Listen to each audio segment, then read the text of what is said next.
Hello good morning. Sunday రోజు evening వ్లాగ్ని మీతోటి share చేస్తున్నాను. సండే రోజు నేను లంచ్కి ఏం ప్రిపేర్ చేయలేదు, ఇంట్లో బయటికి వెళ్ళి తినేసి వచ్చాము.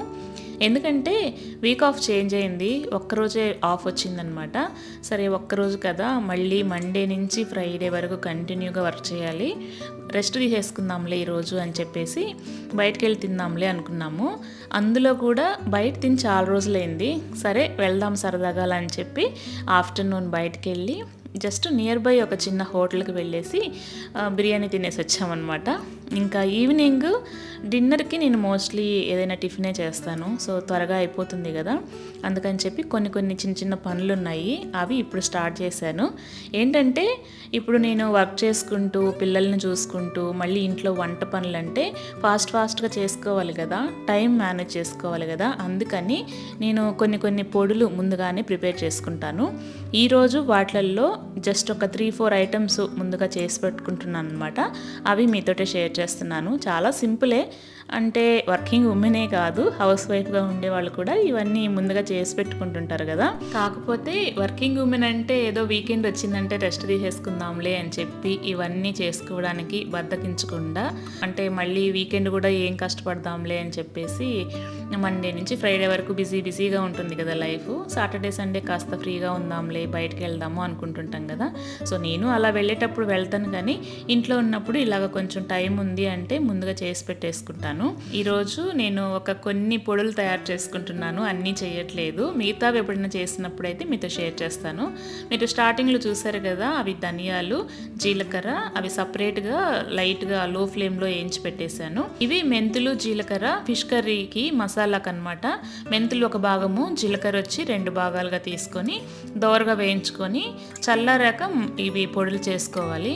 ఇంకొచ్చి కారపొడి ఎక్కువ క్వాంటిటీలో చేసుకుంటున్నాను, ఎందుకంటే ఒక 1 మంత్కి చేసి పెట్టేసుకుంటాను. ఇక్కడ చూసారు కదా, ఎండుమిరపకాయల్ని మధ్యలోకి తుంచి అలా వేసామంటే లోపల ఉండే విత్తనాలు మనకి సపరేట్ అవుతాయి. సో ఫస్ట్ మిరపకాయల వరకే కొంచెం ఆయిల్ వేసి వేయించుకోవాలి. తర్వాత ఆ విత్తనాలలో కొంచెం ధనియాలు, జీలకర్ర, మెంతులు అవి వేసుకొని సపరేట్గా వేయించుకుంటే తర్వాత అన్నీ కలిపి మనం పొడి చేసుకోవచ్చు. ఇలా తుంచి పెట్టుకోకుండా మనం డైరెక్ట్గా మిరపకాయల్ని అలానే వేసేసామంటే అవి లోపల ఉండే విత్తనాలు సరిగా వేగవన్నమాట. కారం కూడా కొంచెం పచ్చి వాసన వస్తుంది. సో మీరు ఎప్పుడైనా కారపొడి చేసే పని అయితే ఇలాగ ట్రై చేయండి. మేబీ ఎవరైనా ఇలానే చేస్తారేమో తెలియదు నాకు, సో కమెంట్ చేయండి నాకు. ఇంకా నేను మొత్తం ఇలాగ సపరేట్ చేసుకొని కొంచెం ఆయిల్ వేసి ఫస్ట్ మిరపకాయలు వేయించుకుంటున్నాను. సో ఈ కారపొడి ఇప్పుడు నేను చేసే టైప్లో చేసుకునే ఈ కారపొడి ఈవెన్ మనము రైస్లోనైనా వేడి అన్నంలో నెయ్యి వేసుకొని తిన్నా కూడా బాగుంటుంది. ఇంకా ఇడ్లీలలో కూడా నెయ్యి వేసుకొని తినొచ్చు. ఇంకా నేనైతే మెయిన్గా కర్రీస్లోకి వేస్తుంటాను అనమాట. నేను ఎక్కువ వాడేది రైస్లోకి వాడుకుంటాము, ఇడ్లీలోకి వాడతాను, ఇంకా కొన్ని తాళింపు కూరల్లో కూడా వేస్తాను. ఏంటంటే కాకరకాయ ఉంది కదా, కాకరకాయ, ఇంకా బెండకాయ, దొండకాయ, వీటిలలోకి ఈ కారపొడి వేస్తే బాగుంటుంది. నేను కొన్ని వేపుడు కూరలలోకి పప్పుల పొడి వేస్తాను. సో అది నెక్స్ట్ టైం ప్రిపేర్ చేసినప్పుడు అవి కూడా షేర్ చేస్తాను. ఇప్పుడు నేను ఇక్కడ చూపించాను కదా, సపరేట్గా వేయిస్తున్నాను. మెంతులు మర్చిపోయాను అనమాట, అందుకని ఇప్పుడు మళ్ళీ వేస్తున్నా. కొంచెం ఆయిల్ వేసుకొని లో ఫ్లేమ్లోనే పెట్టుకొని ఆ విత్తనాలు అవి మాడిపోకుండా జాగ్రత్తగా వేయించుకుంటే కారపొడి అనేది కొంచెం మంచి ఫ్లేవర్ వస్తుంది. సో ఒకవైపు ఇవన్నీ వేయించుకుంటూ పక్కన పాలు కూడా పెట్టేస్తున్నాను. స్టార్టింగ్ రాగానే ఫస్ట్ పాలు పెట్టేసేసా, అవి పొంగి వచ్చాక సిమ్లో అంటే చిన్న స్టవ్ మీద పక్కన పెట్టేశాను. సో ఇవి బాగా వేగిపోయాయి, వీటిని ఇందులోనే వేసేస్తున్నా. ఇవి ఫ్యాన్ కింద పెట్టేశానంటే మంచిగా చల్లారిపోతాయి. ఈలోపు పిల్లలకి పాలు కలిపి ఇవ్వాలి. నేను ఈ పొడులు ప్రెసెంట్ అయితే ధనియాల పొడి, జీలకర్ర పొడి, కారపొడి, ఇంకా ఫిష్ కర్రీలోకి మసాలా అనమాట. నెక్స్ట్ టైము అంటే ప్రజెంట్ అయితే కొంచెం పప్పుల పొడి ఉంది, అవి చూసుకొని మళ్ళీ చేసేటప్పుడు మీకు షేర్ చేస్తాను. ఇంకా వెల్లుల్లి రెబ్బలు అయితే ఆంటీ చేత ఒలిపించుకున్నాను, కొబ్బరి అయితే నేనే కట్ చేసి పెట్టుకున్నా. పిల్లలకైతే ఇప్పుడు పాలు ఇచ్చేస్తున్నాను. పాలల్లో ఇప్పుడు ఏం కలిపించట్లేదు. కొంచెం బెల్లం పొడి, ఎప్పుడు బెల్లమే వేస్తాను కదా, బెల్లము నెక్స్ట్ పసుపు వేసి ఇస్తున్నా. వాతావరణం కొంచెం చేంజ్ అయింది కదా, వెదర్ చేంజ్ అవ్వడం వల్ల కొంచెం దగ్గు జలుబులు ఇవి లైట్గా వస్తున్నాయి. సో అందుకని ఎక్కువగా పసుపు వేసి ఇస్తున్నాను. ఈ పసుపు కలర్ చూడడానికి మరీ ఎల్లోగా ఉంది కదా, నేను ఆశీర్వాద్ ఇది పసుపు పొడి వాడుతున్నాను. సో ఇంకేదైనా మంచి బ్రాండ్ ఉంటే నాకు సజెస్ట్ చేయండి. యాక్చువల్గా పసుపు కొమ్ములు తీసుకుని అలాగా మిల్లుకి వేయించి పొడి చేసి పెట్టుకొని వాడితే మంచిది. బట్ నాకు అంత టైం సెట్ అవ్వట్లేదు. చూడాలి నెక్స్ట్ టైం అన్నా. చాలాసార్లు అనుకుంటాను తెచ్చుకొని చేయాలి అని, బట్ సెట్ అవ్వట్లేదు. ఇంకా వెల్లుల్లిపాయలు నేను ఎందుకు అని తీసుకున్నానంటే, అల్లం వెల్లుల్లి పేస్ట్ కూడా చేసుకుందాము అని చెప్పి ఎక్కువ ఒలిపించాను ఆంటీ చేత. కానీ అల్లం అయిపోయింది ఇంట్లో, తర్వాత చూశాను కొంచెమే ఉన్నదనమాట. ఇంకా దానికోసంగా ఎందుకులే అని ఆ అల్లం ఏదైనా మసాలా కర్రీ చేసుకునేటప్పుడు మసాలాలోకి ఉంటుందని చెప్పి తీసి పెట్టేసా. నెక్స్ట్ అల్లం వెల్లుల్లి పేస్ట్ చేయాలి, ఇడ్లీ పొడి చేయాలి, పప్పుల పొడి చేయాలి, ఇంకా మిరియాల పొడి కూడా చేసి పెట్టుకోవాలి. ఇవి అయిపోయి ఉన్నాయి. అది మేబీ నెక్స్ట్ టైం చేసేటప్పుడు డెఫినెట్గా వీడియో షూట్ చేసి మీతో షేర్ చేస్తాను. ఇవాళ ఇవన్నీ ఎలాగ చేస్తున్నాను కదా, సరే ఒక వ్లాగ్ లాగా తీసి పెడదామని చెప్పి మీతో షేర్ చేస్తున్నా. ఇంకా ఇదేంటంటే మార్నింగ్ పెసరట్టుకి వేశాను టిఫిన్కి. సో అది ఆ పిండి మిగిలింటే ఆ గిన్నెని అలానే లోపల పెట్టేశాను. మళ్ళీ ఇంకా వేరే దాంట్లోకి మార్చడం ఎందుకులే, ఈవినింగ్ వేద్దామని తీసి పెట్టా. సో ఇప్పుడైతే పెసరట్టు ప్లాన్ చేస్తున్నాను డిన్నర్కి. ఇంక ఇప్పుడు నేను నానబెట్టే ఈ పప్పులు సంగతి ఏంటంటే, బయటికి వెళ్ళాము, తిన్నాము, వచ్చి టీవీ చూసా. ఈ దోశ పిండికి ఇడ్లీ పిండికి వేయడం మర్చిపోయాను అనమాట. జనరల్గా నాకు మండే ఆఫ్ ఉందంటే మండేనైనా వేసుకుంటా, కానీ ఆఫీస్ ఉంది కదా, సో ఈవినింగ్ కుదరదు అని చెప్పి నైట్ ముందుగానే వేసి పెట్టేసుకుంటున్నా. ఇప్పుడు ఇవి మార్నింగ్కి చక్కగా నానిపోతాయి. మార్నింగ్ మిక్సీకి వేసి లేదంటే గ్రైండర్కి వేసి పెట్టానంటే ఈవినింగ్ కల్లా పిండి రెడీ అవుతుంది.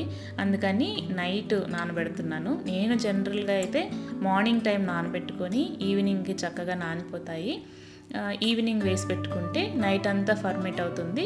మార్నింగ్ తీసి మనకు కావాల్సినంత టిఫిన్ తీసుకొని మిగతాదైతే ఫ్రిడ్జ్లో పెట్టేసుకోవడం. ఇప్పుడు చూసారు కదా, ఇక్కడ నేను దోశకి ఇడ్లీకి సపరేట్గా వేసాను. దోశలు బాగా రావాలన్నా ఇడ్లీలు బాగా రావాలన్నా కొలతలతో ఎలా చేసుకోవాలనేది నేను ఇంతకుముందు బ్లాగ్లో కూడా చాలాసార్లు షేర్ చేస్తున్నాను. అయినా ఒకసారి మీతో చెప్తాను. ఇక్కడైతే పిల్లలకి పాలు చల్లారిపోయాయి.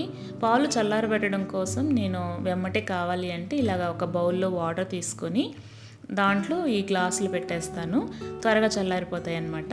ఇంకా పిల్లలకి పెసరట్టు వద్దంట, మార్నింగ్ తిన్నాం కదా, ఇప్పుడు మళ్ళీ వద్దమ్మా మాకు పప్పు అన్నం కావాలి అంటే ఇప్పుడు 2 పప్పు రైస్ వాళ్ళ వరకు కొంచెం వేసి చిన్న కుక్కర్లో వేసేసాను. ఇంకా ఆంటీ వస్తే మధ్యలో ఆంటీ చేత ఇలాగ నెక్స్ట్ డే మార్నింగ్ పిల్లలకి స్కూల్కి లంచ్ బాక్స్ కావాలి కదా, సో బెండకాయలు తాళింపు చేద్దామని చెప్పి అవి కట్ చేసి పెట్టా.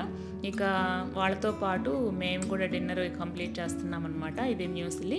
ఆఫ్టర్నూన్ నాన్ వెజ్ తిన్నాము అంటే నైట్ మోస్ట్లీ ఓట్స్ కానీ ఇలాగా మిల్క్ అయినా ఉత్తవే తాగేస్తాము. సో నాకు మా వారికి ఇవాళ ఇవేనమాట.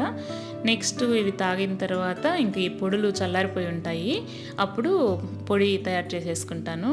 ఇంకా నేను మధ్యలో ఒక విషయం చెప్దాం అనుకున్నా, చెప్పలేదు. ఇడ్లీకి దోశ పిండికి మీరు ఇవి చూస్తూ ఉండండి, మిక్సీకి వేసేది, వీటి గురించి నేను తర్వాత మాట్లాడతా. ఇడ్లీ దోశ పిండికి బాగా రావాలి అంటే కొలతలతో బాగా చెప్పండి అక్క అని నన్ను చాలామంది వీడియోస్లో అడుగున్నారు. నేను చాలాసార్లు వ్లాగ్లో కూడా చెప్పున్నాను. చాలా సింపుల్ అండి. ఇడ్లీకి అయితే 1 కప్పు మినపప్పు తీసుకోండి, 1 కప్పుకి 3 కప్పులు ఇడ్లీ రవ్వ వేసుకోండి, చాలా బాగా సాఫ్ట్గా వస్తాయి.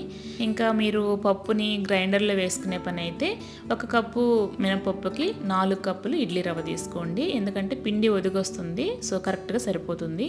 ఇంకా దోశకైతే 1 కప్పు మినపప్పుకి 4 కప్పులు రైస్ తీసుకుంటాను నేను గ్రైండర్లో వేస్తే.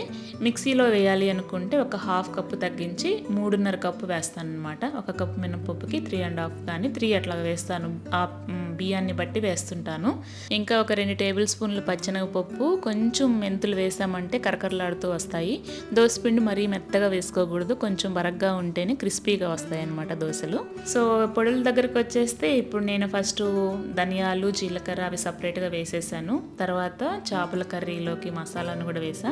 ఇప్పుడు ఇది కారపొడిలోకి నేను ఎక్కువగా కల్లుప్పే వేస్తాను, సాల్ట్ వేయను అనమాట. ఎక్కువ క్వాంటిటీలో చేస్తాను కదా, కల్లుప్పు అయితే కొంచెం వేసినా కూడా మనకి సాల్ట్ సరిపోతుంది.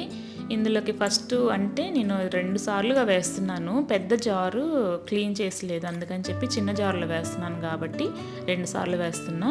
పెద్ద జారులో అయితే ఇప్పుడు నేను తీసుకున్నవన్నీ కూడా ఒకేసారి వేసేసుకోవచ్చు. అండ్ ఫస్ట్ ఈ ఎండుమిరపకాయలు కొంచెం ఉప్పు వేసి తర్వాత ఎండు కొబ్బరి కూడా వేసుకోవాలి.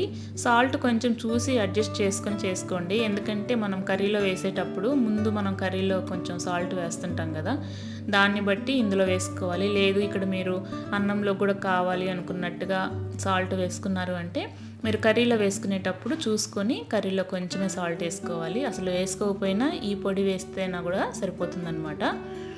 సో నేను ఇప్పుడు ఈ చిన్న జార్ తీసుకోవడం వల్ల నాకు కొంచెం ఇక్కడ పని ఎక్కువైంది. 2 సార్లుగా వేసి మధ్యలో తీసి అలా వేస్తున్నాను. తెల్లుల్లిపాయలు అంటే వెల్లుల్లిపాయలు కూడా వేస్తున్నాను అనమాట. అది మేము తెల్లగడ్డ అంటాంలేండి నెల్లూరు సైడు. సో తెల్లగడ్డను కూడా ఇలాగ పాయలుగా తీసుకుని చేసుకోవాలి. అవి నేను అల్లం వెల్లుల్లి పేస్ట్ కోసంగా తీసి పెట్టాను. సో అవి నేను సపరేట్గా స్టోర్ చేసి పెట్టుకుంటా, అల్లం తెచ్చినప్పుడు అల్లం వెల్లుల్లి పేస్ట్ చేసుకుంటాను. అంతే, ఇప్పుడు కారపొడి కూడా రెడీ అయిపోయింది. ఇది చాలా బాగుంటుందండి, ముఖ్యంగా తాళింపు కూరలో చాలా బాగుంటుంది. వేడివేడి అన్నంలో నెయ్యి వేసుకొని తినాలన్నా కూడా బాగుంటుంది, ఎందుకంటే ఎక్కువ వెల్లుల్లిపాయలు వేసాం కదా, మంచి ఫ్లేవర్ ఉంటుంది అనమాట.